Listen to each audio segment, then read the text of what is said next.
윤석열 대통령 당선인이 오늘 서울 통이동 금감원 연수원에 마련된 당선인 집무실로 처음 출근을 했습니다. 차기 정부의 윤곽에 많은 시선이 쏠린 가운데 두 분과 이야기 나눠보겠습니다. 복기왕 전 청와대 정무비서관, 임승호 전 국민의힘 대변인 나오셨습니다. 안녕하세요. 안녕하세요. 네, 안녕하세요. 오늘 저희가 앞서 생중계로 전해드리긴 했는데 윤석열 당선인과 안철수 위원장 등이 오늘 차담회를 했습니다. 인수위원회 운영 방안 등에 대해서 그 이야기가 오갔을 것으로 보이는데 먼저 모두 발언을 듣고 오겠습니다. 신속하게 정부 업무를 인수해서 새 정부의 국정 과제를 수립하고 국가 안보와 국민의 민생에 한치의 빈틈도 생기지 않도록 하겠습니다. 인수위원장님과 부위원장님께서 이 같은 역할을 훌륭하게 잘 해주실 것으로 기대합니다. 속도감 있게 일하는 정부로 업무 인수에 박차를 가해줄 것을 당부드립니다. 모든 국정 업무는 궁극적으로 국민 통합을 위한 것입니다. 유능하고 일 잘하는 정부를 국민들이 믿고 함께 하는 것에서부터 정부에 대한 신뢰가 형성되고 또한 어느 지역에 사느냐와 관계없이 국민들이 기회의 불이익을 받지 않도록 해야 합니다. 네, 윤석열 대통령 당선인의 발언을 들었는데 임승호 대변인께 먼저 질문 좀 드리겠습니다. 오늘 이 모두 발언 중에 눈에 띄는 게 속도감 있게 그리고 인수를 이어가겠다. 그리고 지금 안철수 위원장 그리고 권영세 부위원장 다 함께 자리를 했잖아요. 첫 번째로 일단 이 인수위원회 구성이 이전 정부보다 조금 속도감 있게 빨리 되고 있다. 이런 분석도 나오고 있던데 다 의미가 담겨 있겠죠? 어떻습니까? 문재인 정부가 탄생할 때는 인수위가 없었으니까 네. 이전 정부와 비교하면 다소 빠르다는 분석이 있는데 저는 빨리 진행할 필요는 있는 것 같습니다. 왜냐하면 지금 다른 시기가 아니라 코로나 위기 상황이지 않습니까? 이런 상황에서 특히나 안철수 위원장 같은 경우에는 코로나 특위를 직접 맡음으로써 코로나 상황에 직접적으로 당선인이 보다 빠르게 대응하겠다라는 인식을 줄 필요가 있기 때문에 이런 빠른 인선은 저는 적절하다고 보고 네. 또 개개인의 어떤 인물 평가에 대해서는 다양할 수 있겠지만 저는 안철수 위원장을 인수위원장으로 선임함으로써 국민의 당과 단일화 과정에서 국민의힘이 단일화 과정에서 했던 약속들을 지켜가는 모습들을 보여주는 것은 저는 좋은 일이라고 생각하고 이외에 어떤 김한길 대표나 김병준 위원장 등 다양한 인물들이 지금 인수위에 합류하고 있는데 이 문제에 대해서는 여당이든 야당이든 인물을 선임한 것 자체에 대해서는 비난할 필요는 없다라는 것에는 동의할 것 같습니다. 네. 앞으로 무엇보다 인수위가 조속히 안정감을 찾고 새로운 정부가 구성되는데 또 안정감을 찾아서 국정을 잘 운영하는 것이 여야 모두가 바라는 것이기 때문에 앞으로 어떤 인수위 그리고 윤석열 정부가 어떻게 하는지에 대해서 평가해야 될 것 같습니다. 네, 지금 그 대변인께서 말씀을 해주셨는데 오늘 또 추가 인선 발표가 있었어요. 그래서 국민통합위원장의 김한길 전 새정치민주연합 대표, 지역균형발전특별위원회 위원장의 김병준 교수가 임명이 됐는데 민주당과도 좀 인연이 있는 분들인 것 같습니다. 어떻게 보셨습니까? 네, 두 분 다 김한길 위원장은 민주당의 당 대표까지 하셨던 분이고 네. 김병준 씨는 노무현 정부 때 어쨌거나 그 교육부총리까지 거의 내정됐다가 결국은 이제 국회 문턱을 못 넘었던 그런 분이긴 한데 국민통합위원회나 지역발전 특히 이제 저는 지역에서 정치하는 한 사람으로서 네. 이제 지역발전 특위를 만든 것에 대해서 저는 잘한 일이다라고 생각을 합니다. 그리고 지금 현재 인수위가 굉장히 빠른 속도로 진행이 되는데 이 이유는 여러 가지가 있겠습니다만 정치적 이유가 가장 크다고 봐요. 왜냐하면 4월 달부터는 또 양 당이 지자체 선거 모드로 돌입을 하고 또다시 격돌할 수밖에 없는 이런 상황이다 보니까 인수위가 국민적 관심을 받아가면서 그 차기 정부 운영에 대한 구상들을 국민들에게 좀 알리고 해야 되는데 그렇게 다른 정부 출범할 때보다는 좀 여건이 녹록지 않은 상황이라 최대한 빨리 국민들의 관심이 집중될 때 인수위를 꾸리고 차기 정부의 로드맵을 국민들에게 보이기 위한 이런 과정 아니겠는가 이렇게 전망을 하고 저는 이 부분에 대해서는 좋다 나쁘다 평가할 부분은 아닌 것 같습니다. 네, 알겠습니다. 오늘 새로 그 임명안 발표된 분들이 있어서 얘기를 했고요. 인수위원회 또 구체적으로 좀 면면에 대해 살펴봐야 될 것 같습니다. 인수위원장의 안철수 국민의당 대표 그리고 부위원장에는 권영세 전 본부장이 임명이 됐지 않습니까? 다들 예상했던 대로 임명이 됐다 이런 분석들이 많더라고요. 예, 뭐 다들 어떤 여론에서도 언론에서도 안철수 위원장을 맡을 네. 가능성이 높다고 점쳤는데 뭐 아니다 맞다 주말간에 어떤 추측성 기사들이 많았지만 결국에는 이제 예상했던 대로 흘러가고 있는 것 같습니다. 안철수 위원장 같은 경우는 앞서 말씀드렸다시피 사실 행정 능력에 있어서 특히나 코로나 문제에 있어서 대선을 치르는 과정에서 전문성 있는 공약들을 펼친 바 있기 때문에 저는 이 부분에 대해서는 긍정적으로 평가한다. 다만 뭐 일부의 우려도 안철수 위원장 본인이 잠식시킬 필요가 있죠. 행정 경험이 정치를 시작하신 지는 10년 정도 됐지만 아직까지 행정 경험이 없어서 인수위를 과연 제대로 운영할 수 있을까라는 비판에 대해서는 안철수 위원장 본인 실력을 통해서 증명할 일이라고 생각을 하고요. 권영세 부위원장 같은 경우에는 권영세 본부장으로서 대선을 치르는 과정에 있어서 상당히 균형감 있는 어떤 인사와 전략들을 펼쳤고 특히나 국민의당과 합당 내지는 단일화를 논의하는 과정에서 굉장히 중심적인 역할을 잘 수행하셨기 때문에 저는 뭐 인선 자체에 대해서는 긍정적으로 평가하고 있습니다. 네, 지금 이에 덧붙여서 원유령 전 제주지사 같은 경우에는 기획위원회 위원장을 맡았던데 제가 그동안 뭐 인수위원회 쭉 취재를 하면서 이전 정부를 취재하면서 봤을 때 기획위원회는 좀 낯선 그 조직인 것 같아요. 어떤 조직입니까? 기획위원회 같은 경우에는 이전 정부 인수위에서는 찾아볼 수 없었다라는 그런 평가들이 있는데 기획위 같은 경우에는 원희룡 본부장이 사실 대선을 치르는 과정에서 많은 정책 전략들을 많이 펼쳐왔습니다. 이 과정에서 굉장히 훌륭한 정책들을 펼쳤다라는 평가를 받았고 당선인이 이를 신뢰해서 인수위를 꾸리는 과정에서 앞으로의 윤석열 정부의 대전략이 무엇인지 어떠한 정책적 비전을 국민들에게 보여줄지에 대해서 앞으로의 윤석열 정부 5년간의 정책의 큰 틀을 마련하는 그런 기획위원회라고 보시면 될 것 같습니다. 네. 지금 뭐 총리실 보면 국무조정실이 있잖아요. 각 부처들의 업무가 있으면 국무조정실에서 이견이나 이런 걸 좀 조율하고 이런 역할 비슷한 거라고 봐도 되겠습니까? 위원장님께서 비서관님께서 보시기엔 어떻습니까? 이쪽에 여쭤볼까요? 일반적으로 보면 이제 기획위원회다 그러면 여러 가지 지금 7개 그 분과가 있고 하지 않습니까? 이 전체를 통과해 가면서 인수위 때 뭐 100대 공약 또 지역별로 주요 공약 뭐 이런 것들을 정리하고 주요 국정과제 큰 틀을 잡고 나가는 이런 역할들을 하는 것이라 정책본부장을 하셨기 때문에 뭐 원희룡 본부장이 맡는 것에 대해서 국민들께서는 아무도 뭐 이의를 달지 않을 것 같습니다. 네. 비서관님께서 기획위원회에 대해서 뭐 일반적인 그 설명을 해주셨는데 크게 뭐 이견이 없는 거죠? 예, 뭐 긍정적으로 평가해 주시면 뭐 인수위가 잘 흘러갈 것 같습니다. 네, 알겠습니다. 안철수 위원장의 향후 행보에 대해서 한번 살펴봐야 될 것 같아요. 그 야권 단일화 과정에서 어떻게 보면 사실상의 공동정부 구상안을 국민 앞에 발표를 했잖아요. 그런데 이번에 인수위원회 위원장, 인수위 사령탑을 맡은 다음에 차기 정부가 5월에 출범을 하고 나면 어느 자리에서 역할을 할 것인지에 대한 궁금증이 커지고 있거든요. 여러 안들이 나오고 있습니다. 대변인께서는 어떻게 보십니까?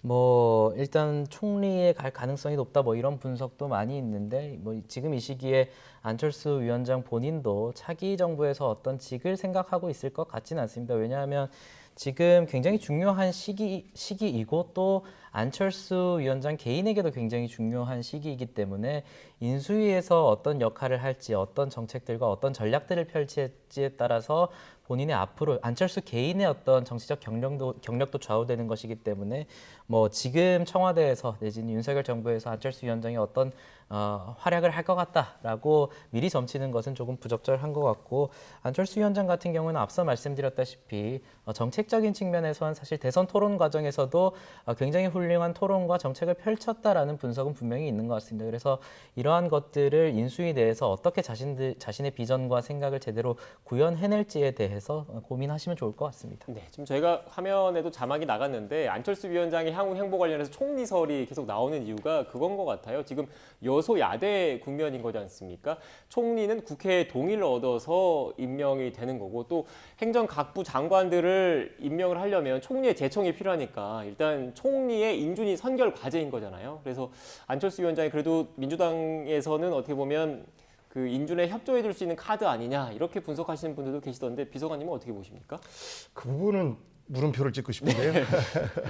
안철수 이제 인수위원장이 된 부분은 당연하다고 생각해요. 단일화 과정에서 인수위부터 해서 또 행정 경험까지 그리고 윤의 성공이 아내 미래로 뭐 이런 말씀들을 다 하셨기 때문에 저는 두 분이서 서로 양바퀴보다는 앞뒷바퀴로서의 역할들을 앞으로도 쭉 해나가지 않을까 그렇게 생각을 해요. 그래서 인수위원장을 맡는 것은 곧 차기 정부의 지분을 일정 정도 확보하고 그것을 담보할 수 있는 역할이 바로 인수위원장이고, 그리고 다음번에 그 행정 경험 부분에서 인수위원장은 행정 경험을 할 수 있는 자리가 아니에요. 정치적 조율을 하는 자리지. 그래서 행정 경험은 총리라든지 광역단체장이라든지 이런 것들을 통해서 이제 정치인들이 접근 가능한 것인데, 이 이후에 총리를 하는 것 또한 단일화 과정에서 두 분들의 약속으로 보면 당연한 건데 이제 청문회 문턱을 넘을 수 있느냐, 이것을 저희 민주당은 기본적으로 합리적으로 해온다고 자부합니다. 그래서 그 총리 후보자가 결격 사유가 없다라고 하면 국회에서 발목을 잡을 이유도 없죠. 험하게 발목 잡으면 오히려 뭐 국민적인 역풍을 맞을 수밖에 없기 때문에 저희가 일방적으로 뭐 다수 의석을 갖고 있다고 해서 횡포를 부릴 수가 있겠습니까? 다만 선거 과정에서는 어떠한 흠이 있더라도 이런 흠 불구하고 당신이 대표가 돼 주십시오라고 이제 국민들이 대표를 선출하는 과정인데, 이 청문회는 그렇지 않지 않습니까? 작은 흠이 있더라도 그런 흠에 대해서 서로 정치적으로 공격하고 국민들이 이런 흠이 있으면 이 공직자로서 뭐 부적격 아닌가? 뭐 이렇게들 생각들을 하시고, 그리고 특히나 저희 정부 때 이 청문회가 너무 가혹하게 진행되어서 개인적인 부분과 공적인 부분을 좀 분리해서 하는 청문회법 개정에 대해서 몇 차례 이야기를 했었는데 국민의힘에서 전혀 협조를 안 해줬어요. 그래서 지금 있는 그 인청법으로 청문회를 해야 되는데 이 과정에서 아마 그 우리 정부 문재인 정부 때 반대해왔던 그 부메랑을 국민의힘 이제 윤석열 정부가 맞게 되는 그런 시기가 아닌가라고 생각을 합니다. 네. 비서관님 말씀을 들어보니까 뭐 합리적으로 하겠지만 뭐 무턱대고 발목 잡기도 안 하겠지만 그렇다고 봐주는 것도 없다. 철저한 검증을 예고하겠다. 이렇게 읽힙니다. 그건 뭐 국민 눈높이에서 당연히 그렇게 국민들께서 요구하실 거라고 생각합니다. 네, 어떻게 생각하십니까? 우선 뭐 앞서 말씀하신 것 중에 어떤 청문회에서 도덕성 청문회와 개인적인 사적인 것에 대한 청문회와 정책적인 것을 검증하는 청문회를 분리하자라는 주장이 민주당에서 있었던 것은 사실인데요. 저도 개인적으로 그러한 주장은 충분히 검토해 볼 수 있다라고 생각을 합니다. 다만 저희 당이 반대를 했던 이유는 그 시기가 조국 청문회를 비롯해서 저희가 국민적인 눈높이에서 절대 허용할 수 없는 인사들이 진행되는 과정에서 그러한 논의가 나왔기 때문에 이것은 진정성을 의심할 수밖에 없다라는 입장이었고, 저는 뭐 지금 대선이 끝난 상황에서 민주당도 대선 직전에 많은 정치 개혁들을 얘기하지 않았습니까? 그래서 민주당이 그때 그러한 것들이 진심이었다면 지금 여전히 민주당은 170석 이상의 압도적인 의석수를 가지고 있는 정당이었기 때문에 그때 말했던 어떤 도덕성 청문회 그리고 정책 청문회를 분리하자라는 것이 정치적 어떤 유불리와 무관한 자신들의 진심이었다면 지금 진행하시면 될 것 같습니다. 잠깐만. 그 청문회 제도 개선 문제는 조국 청문회가 아니고 그 이전부터 제기가 됐었었고요. 예. 실제 문재인 정부에서 특정 후보 장관 후보자를 추천하는 데 있어서 수십 명의 검증을 할 수밖에 없었던, 왜냐하면 유능하신 분들은 내가 이렇게 망신을 당하느니 뭐하러 장관하느냐 하시면서 이제 물러섰던 이런 모습들을 자꾸 봐서 그래서 제도를 바꾸자라고 했던 것인데 국민의힘에서 한사코 그거는 국민 눈높이에 안 맞다라고 고집을 해오셨으니까 저는 이것을 지금 이제 야당이 된 거죠. 저희가 차기 정부에서는 야당한테 넘기는 것이 아니고 국민의힘에서 과거의 그런 주장 이거를 접고 국민들을 설득하는 과정이 전제돼야 된다라고 생각해요. 그거를 야당한테 넘길 건 아니라고 생각합니다. 짧게만 말씀드리면 이 부분에 대해서 뭐 또 반대로 말씀드릴 수는 있죠. 네. 사실 그때는 민주당은 그렇게 말해놓고 왜 지금은 이러냐. 이것은 국민적 평가에 맡길 부분이고, 다만 저희가 얘기했던 것은 그때 당시에 문재인 정부 하에서 청문보고서가 채택되지 않았음에도 불구하고 인사청문회를 통과한 장관의 수가 역대 정부 중에서 가장 많았습니다. 그렇기 때문에 저희 입장에서는 그러한 상황과 맞물려서 계속해서 청문회를 분리하자라는 주장이 과연 민주당의 진정성이 있는가에 대해서 국민들이 공감하기 힘들다라는 주장을 했던 것이고요.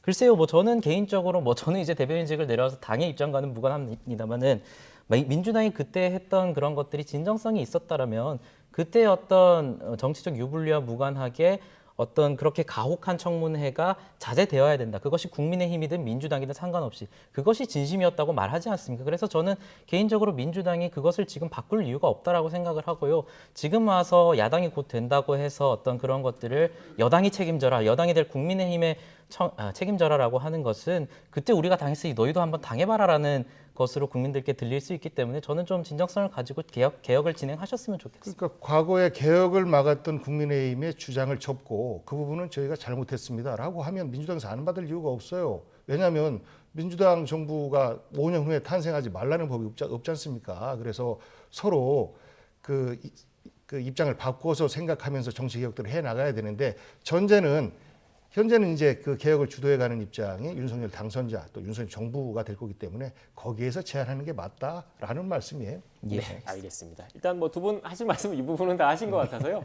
다음 이야기도 좀 해보겠습니다. 일단 그 윤석열 정부 그러니까 새 정부에서 인사 시스템이 어떻게 될지도 사실 관심입니다. 그런데 윤석열 당선인의 방점을 찍은 게 일단 능력과 실력을 우선하겠다. 인위적인 뭐 할당 같은 걸 하지 않겠다라는 취지인 것 같아요. 어떻습니까? 뭐 지역 할당 문제나 여성 할당 문제에 있어서 그 원칙보다는 능력대로 경쟁 체제에 의해서 정말로 국민들을 위해서 일할 수 있는 사람이면 누구든지 뽑을 수 있다라는 그 원칙을 표방한 것이고요.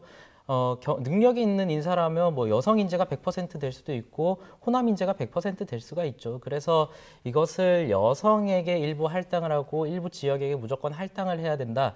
이런 것은 이제 현재 국민들이 원하는 어떤 국민적 감정과는 굉장히 배치되어 있다라는 것이 윤석열 당선인의 판단인 것 같고요.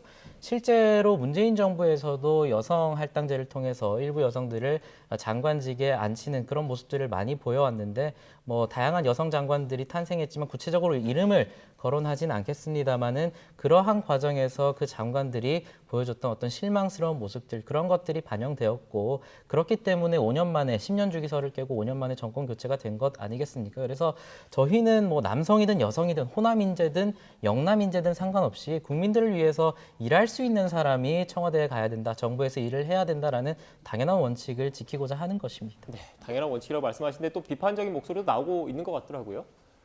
그러니까 일견은 맞고 일견은 좀 오해를 살 수 있는 부분인데 그 국정 운영이라고 하는 것이 효율과 실용만으로는 안 되거든요. 때때로는 효율적이지 못하더라도 국민의 동의를 얻어가는 과정이 필요한 것이고 또 때때로는 나와는 생각이 다른 국민들의 목소리를 또 청취하는 이런 과정도 필요한 것이라서 우리가 형식적으로 지역별 인물을 어떤 배치한다라는 것이 국민들이 볼 때는 아이고 뭐 저 사람 하나 장관 시킨다고 해서 뭐 바뀌어지나?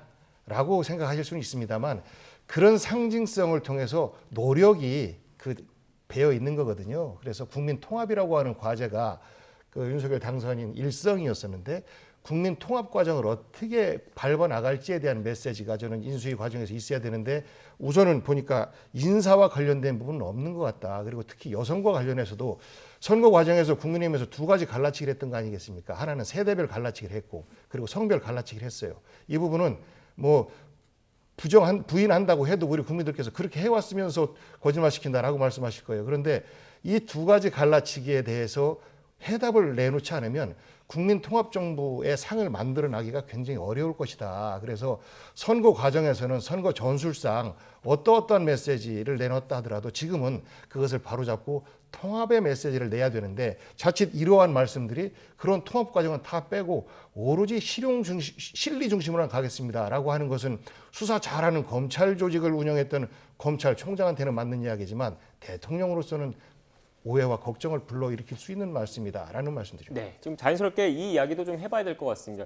지금 뭐 비서관님께서 말씀하셨던 것처럼 자연스럽게 여성가족부 폐지 문제와 좀 연결이 될 것 같은데 윤석열 당선인 같은 경우에는 여가부 폐지 문제 이런 논란에 대해서 여가부가 역사적인 소명을 다하지 않았느냐라고 얘기를 했습니다. 사실상 기존의 그 선거 운동 과정에서 얘기했던 여가부 폐지 입장을 재확인한 거다 이렇게 봐야 되는 겁니까?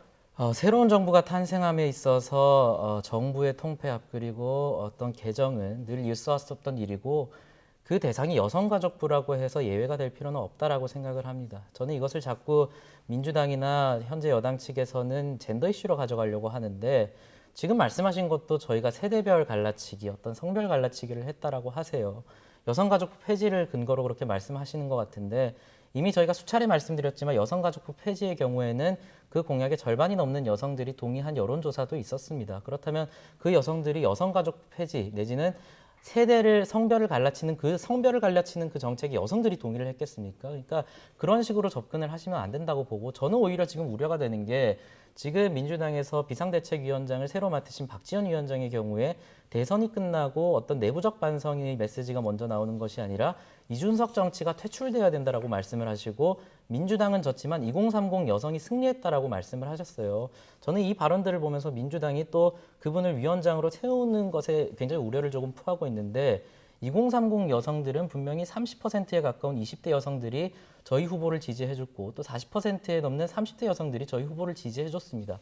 저는 저희가 20대 남성들에게 굉장히 과반의 지지율을 받았다라고 해서 이것을 20대 남성들이 승리했다라고 표현하지는 않습니다. 모든 국민들이 승리한 것이고 저희를 지지하지 않는 국민들도 포용하겠다라고 말을 해야 돼요. 근데 2030 여성이 승리했다라고 표현하는 것은 그러면 저희를 지지해 주신 30에서 40% 여성들은 2030 여성들이 아닙니까? 그러니까 저는 이런 발언들이 갈라치기라고 보는 것이지 여성가족부를 폐지하겠다. 지금 박원순, 오거돈 사태에 있어서 제대로 된 여성 인권을 보호하지 못하고 더군다나 윤지호 씨와 같은 분들을 지원해주는 그런 여성가족부가 제 기능을 못하기 때문에 정부 부처를 개혁해야 된다 그 말을 하고 있는데 이것을 여성과 남성을 갈라쳤다라고 하는 것은 여전히 민주당에서 자신들이 왜 패했는지에 대한 요인 분석을 하지 못하고 있다라고 생각합니다. 네. 그러니까 전형적인 토론 기술에서 이슈를 덮는 건데 지금은 현 윤석열 정부가 잘 출범하기 위해서 야당은 어떻게 협조할 건가라는 이야기를 해야 되는데 지금 토론하는 과정이나 그리고 김기현 원내대표를 비롯해서 국민의힘 분들의 말씀을 보면 아직 선거가 안 끝난 것 같아요. 선거 토론인 것 같아. 이런 거 가지고 계속 이야기를 하면 국민의힘이 불리해요. 왜? 먼저 말씀을 하셨어요. 아니, 그러니까 그 부분에 대해서는 세대 포유론을 직접 이준석 대표가 이야기했어요. 객관적 사실 아닙니까? 네. 그 발언 안 한 거 아니지 않습니까? 그죠? 그리고 남성과 여성의 그 문제에 접근하는 과정도 양성 평등적 관점은 사실 생략되어 있었어요. 그러하기 때문에 우려를 보내는 것이고 그럼 이 우려를 어떻게 씻을 것인지에 대한 답을 내놓아야 되는데 그런 우려 전혀 없었어요. 오해입니다. 라고 하는 것은 오히려 국민들이 그런 걱정 당신들이 괜히 하는 거야 라는 억지로 들릴 수 있거든요. 그래서 잠시만. 예. 그래서 여가부의 문제는 그래요. 뭐 이제 역할을 다 했다라고 생각할 수 있어요. 국민의힘은. 그러니까 더 이상 여성을 우리 사회에서 배려하는 이런 정책은 이제 없애도 된다. 우리 그만큼 여성들의 사회적 지위가 높아졌다라고 이야기하고 그것에 대해서 우리 국민들이 동의한다라고 하면 모르겠는데 현재 객관적으로 대한민국의 유리천장 지수가 거의 아랍권보다도 낮아요. 한 세계 마이너스 꼴찌에서 네 번째 이런 정도밖에 안 돼요. 20대하고는 좀 정서가 다르죠. 근데 20대를 지나서 결혼과 육아의 길을 걷는 여성들은 자꾸 사회 경쟁에서 탈락되고 경력 단절 여성이 되어서 우리 사회에서 경력 단절 여성들을 다시 사회로 끌어들이기 위한 다양한 예산 지원과 정책 지원들을 하고 한답니다. 그러면 그런 부분에 대한 대안을 가지고 여성가족부를 이렇게 재편하겠습니다. 아니면 이렇게 역할을 분류하겠습니다. 이렇게 개칭하겠습니다.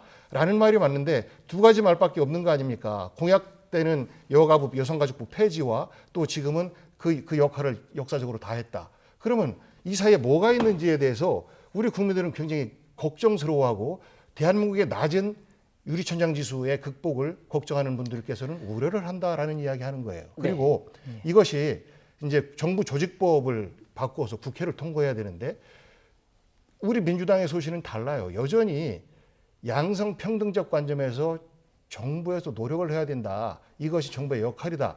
라는 가치와 철학을 가지고 있는데 그 철학과 영 배치되는 정부 조직법을 갖고 오면 이것을 어떻게 동의하겠습니까? 지난 과정에서 이명박 정부에서도 여가부 폐지와 통일부 폐지 얘기했습니다만 결국은 국민 여론에 밀려서 못했거든요. 그래서 그러한 역사적 교훈을 좀 되새겨달라라는 이야기를 하고 싶어요. 네, 지금 시간이 상당히 좀 지나서 제가 논의의 속도를 좀 붙이기 위해서 네. 앞서 정부조직법 말씀하셨기 때문에 제가 준비한 그래픽이 있어요. 그래픽 잠깐 좀 준비되는데 띄워주시고요.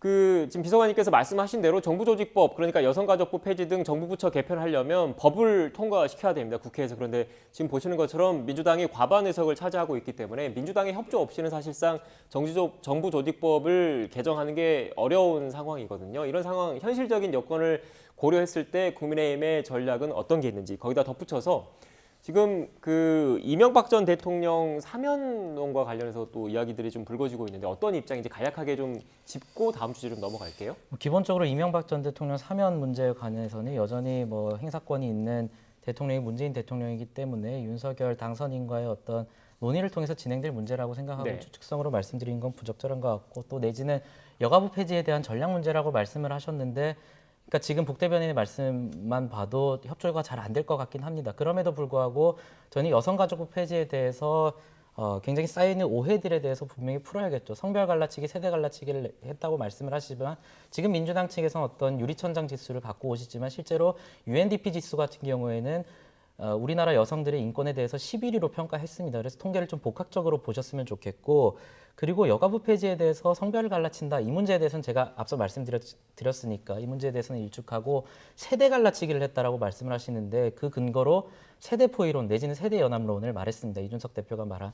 제가 그럼 도리어 여쭤보고 싶습니다. 2030, 저희를 지지하지 않던 2030 청년층을 설득해서 그들이 40대부터 70대 이상의 고령층까지 우리 당을 지지할 수 있도록 설득하자라는 것이 어떻게 세대 갈라치기입니까? 그러니까 저는 이게 왜 세대를 갈라친다라고 말씀하시는지 모르겠어요. 그러니까 오히려 지금 민주당에서 박지원 위원장 같은 경우 2030 여성이 승리했다라는 식으로 말씀을 하시면서 민주당을 지지하는 2030 여성들은 뭔가 깨어있는 여성이고 그렇지 않은 여성들은 배제시키는 그런 화법을 구술하고 있거든요. 저는 이러한 것들이 오히려 더 위험한 것이지, 저희 당이 기존에 지지받지 못했던 2030 청년들이 나머지 세대를 설득한다는 것이 왜 세대 갈라치기인지 모르겠고, 또 저는 민주당에서 전혀 지금 논의를 하고 있지 않는 것이 지금 20대 그리고 30대 청년들이 5년 전 그리고 몇 년 전 총선에서 대선에서 압도적으로 민주당을 지지해줬던 사람들입니다. 그중에서 20대 남성 같은 경우는 압도적으로 문재인 대통령의 지지를 표해줬는데, 지금 같은 경우는 압도적으로 저희 당과 저희 후보에게 지지를 보내주고 있습니다. 근데 민주당에서는 이 논의는 전혀 없습니다. 물론 저희 당도 20대 남성과 20대 여성 사이에 어떤 지지율의 괴리가 있는 것에 대해서는 분명히 피드백을 하고 복귀를 해야겠죠. 네. 그럼에도 불구하고 민주당에서는 20대 남성 표를 압도적으로 뺏겼음에도 불구하고 20대 남성에 대한 분석은 전혀 없으세요.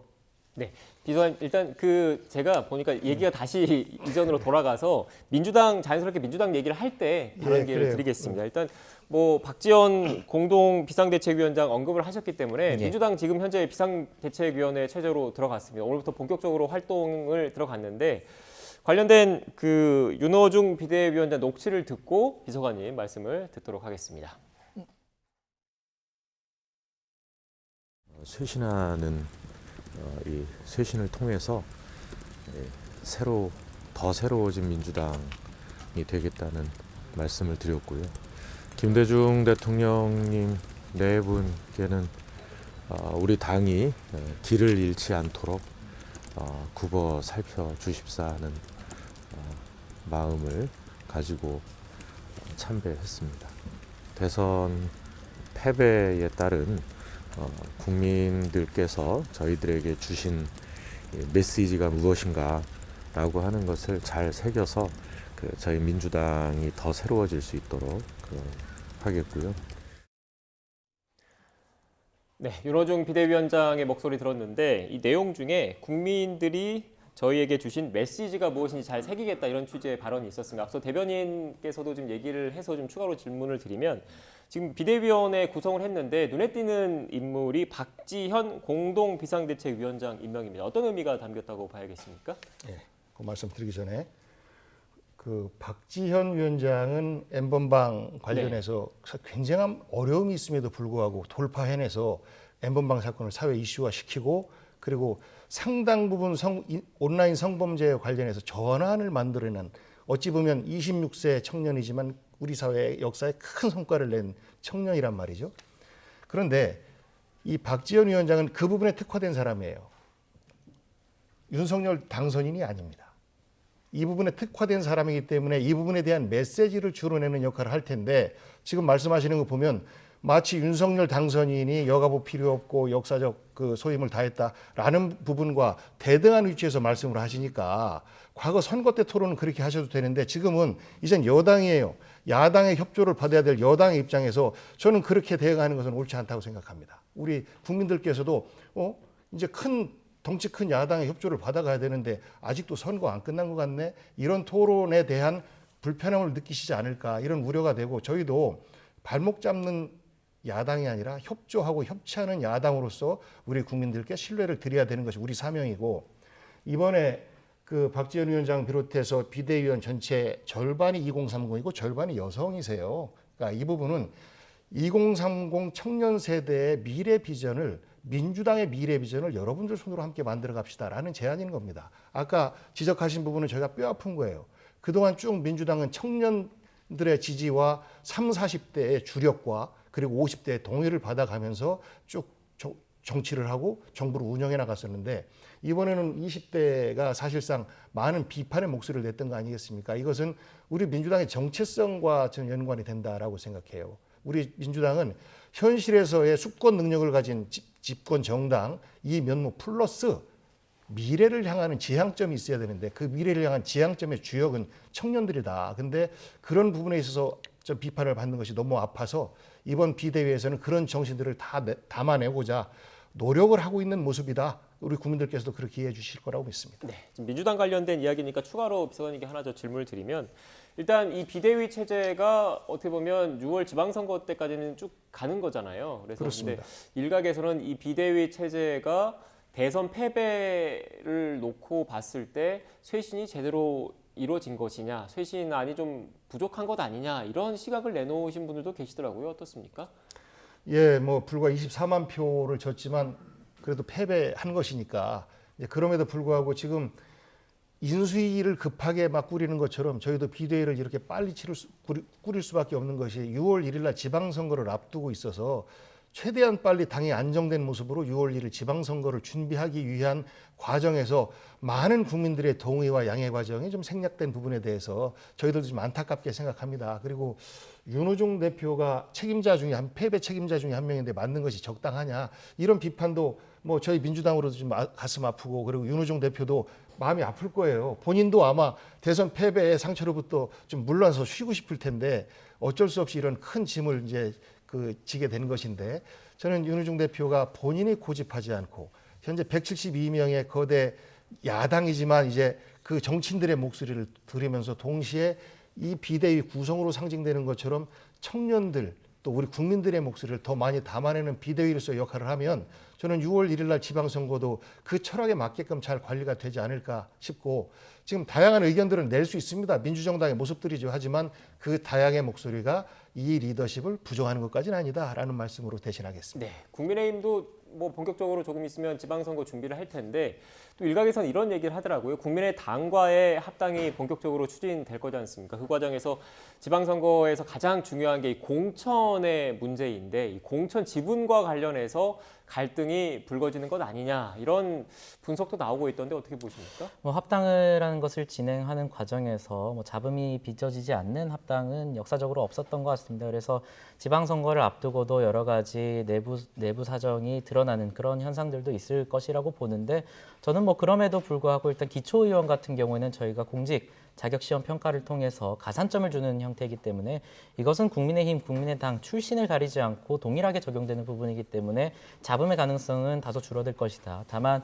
그럼에도 불구하고 단체장 등을 비롯한 대형 선거 같은 경우에는 대형 지역구 같은 경우에는 여전히 자격시험은 대상이 아닌 것으로 제가 알고 있기 때문에 네. 이런 과정에 있어서는 어떤 소위 말하는 속된 말로 지분 싸움이 있을 수도 있다라는 분석도 있는데 저는 이 부분에 있어서도 뭐 경선 등의 방식을 거의 차용할 것이기 때문에 국민적 눈높이에 맞는 인사를 한다면 이 문제는 다소 조금 내홍이 불거질 수는 있어도 빨리 정리될 수 있을 것이라고 봅니다. 네, 마지막으로 간략하게 이 주제도 좀 다뤄봐야 될 것 같아요. 이 대장동 개발 특혜 의혹과 관련해서 일단 뭐 민주당도 그렇고 국민의힘 측도 그렇고 진실을 규명해야 된다라는 원론적인 목표에는 공감을 하고 있는데 이 방법론을 놓고는 좀 시각 차이가 좀 있는 것 같더라고요. 먼저 민주당 입장에서는 기존에 법제화되어 있는 상설특검을 활용을 하자 이런 입장이신 거죠?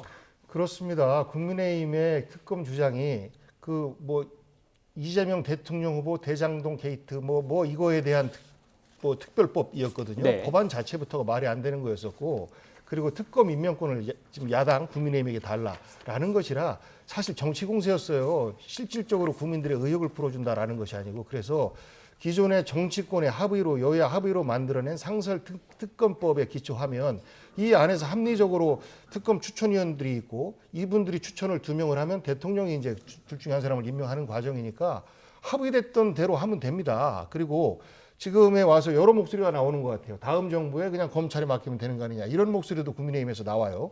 저는 우리 국민들께서 그러면 그러면 윤석열 당선자가 몸통 아니었나?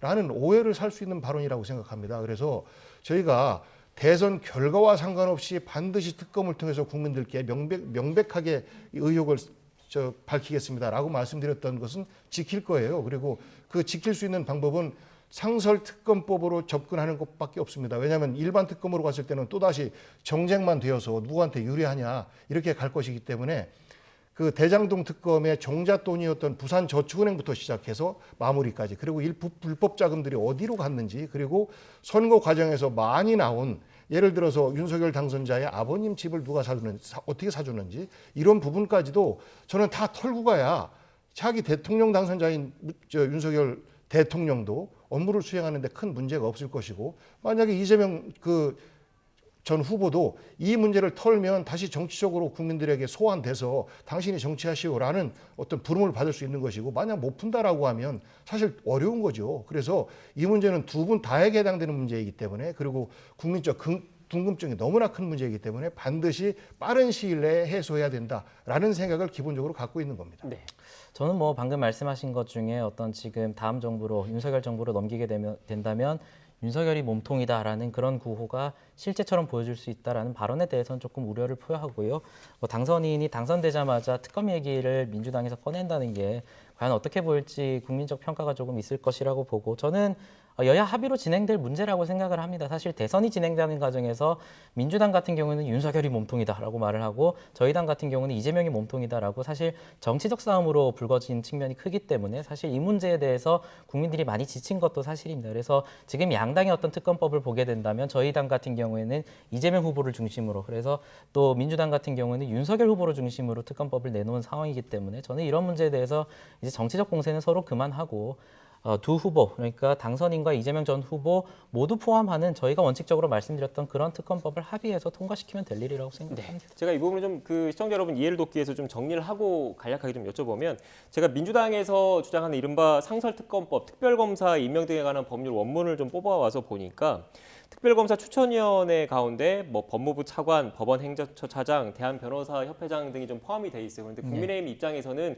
법무부 차관이 지금 포함돼 있고 현직 대통령이 지금 임명을 했을 경우에 상대적으로 민주당한테 유리한 것 아니냐, 이게 가장 핵심인 것 같다는 생각이 들고, 지금 또 국민의힘에서 내놓은 특검법도 제가 와서 보니까 여기에는 그 특검 추천 인원이 대한변호사협회로부터 서면으로 4명의 추천을 받아서 여야 합의로 이렇게 돼 있는 것 같더라고요. 그리고 수사 대상 자체가 이른바 부산저축은행 등은 빠져 있고 대장동 개발 사업만 관련해서 이렇게 특검법에 올라와 있어서 이렇게 수사 대상 그리고 특별검사를 어떻게 임명할지를 놓고 지금 첨예한 것 같습니다. 제가 지금 정리한 게 맞습니까? 근데 그 특검법을 문재인 정부에서 만든 게 아니에요. 네. 특검을 자꾸 만들어지니까 그때마다 법을 만드는 것보다는 상설 특검법을 놓고 여기에 어떤 사건들을 특검으로 처리할지를 국회에서만 확인하면 된다라는 거였거든요.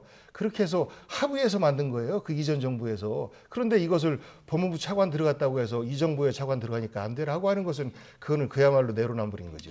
짧게만 말씀드리면, 제가 방금 말씀드린 특검법은 상설특검법 말하는 게 아니고 민주당에서 발의했던 특검법을 보면 윤석열 후보에 대한 것들만 집중되어 있기 때문에 저는 이런 문제에서 정치적 논쟁을 그만하자라는 얘기였고, 상설특검법 같은 경우는 사실 작년 9월에 검찰 수사가 종료되지 않았기 때문에 특검을 주장하는 것은 정치적 시간 끌기다라고 주장했던 게 민주당의 이야기고, 그때 당시 기록들을 보면 상설특검에 대해서도 사실상 기능을 하지 못하기 때문에 검찰 수사를 기다려야 된다라는 것들이 민주당 의원들의 주된 논리였어요. 그래서 저는 이 문제에 대해서 네가 잘했다, 내가 잘했다, 이제 그만 감안하고 네. 양 당이 어떤 윤석열 당선인에 대한 문제든 이재명 전 후보에 대한 문제든 총괄적으로 국민들이 공감할 수 있는 특검이든 수사 방식이든 차용해야 될 문제라고 생각합니다. 네, 알겠습니다. 일단 뭐 마지막으로 제가 팩트 간략하게 정리를 하고 마무리를 하겠습니다. 앞서 비서관님 말씀하셨던 것처럼 이른바 상설특검법은 그 2014년 6월부터 시행이 됐으니까 네. 한참 이전부터 시행이 됐다는 거를 확인을 해드리고요.